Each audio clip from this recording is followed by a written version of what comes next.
Lord, gawin mong safe ang lahat ng aking pupuntahan ngayon. Panginoon, salamat sa bagong araw. Thank you sa mga bagong mga pagkakataon na ibibigay nyo sa akin.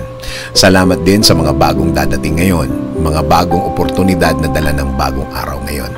At isa na namang pagkakataon na maranasan ang presensya ninyo, Lord. Panginoon, sa paglabas ko sa labas ng aming bahay ngayon, ingatan mo po ako, ilayo mo ako sa mga disgrasya, ilayo mo ako sa mga delikadong pangyayari.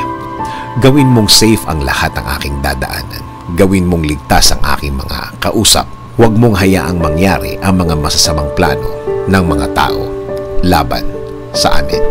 Protektahan mo kami sa mga pagkakataon na ito. Please send your angels to guard us all throughout the day, Lord. Make our day blessed. Ikaw na din po ang bahala, Lord, sa lahat ng aking lakad at mga aasikasuhin sa araw na ito. Iligay mo po ang mga taong tutulong at magbibigay ng suporta sa akin, sa aking way. Gawin mo silang instrumento sa pagbibigay ng mga magagandang bagay sa aking mga gagawin ngayon, Lord. Lord, i-bless niyo din po ang lahat ng driver sa lahat ng daan ngayon. Gawin niyo po silang matalinong mga driver. Ingatan niyo po sila.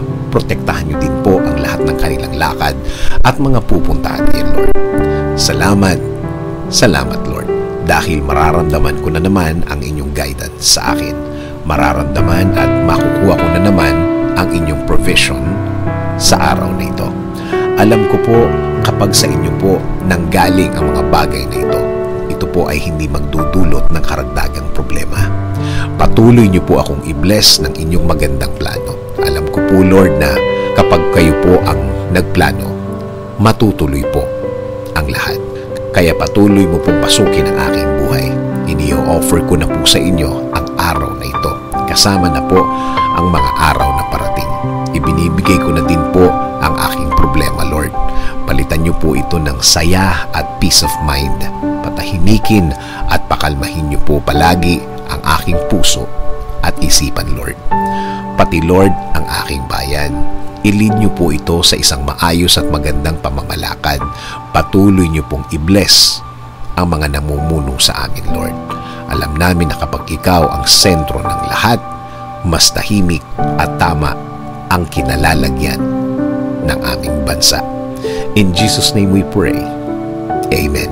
Sabi nga sa Lamentations 3:22-23, because of the Lord's great love, we are not consumed, for His compassions never fail. They are new every morning. Great is your faithfulness.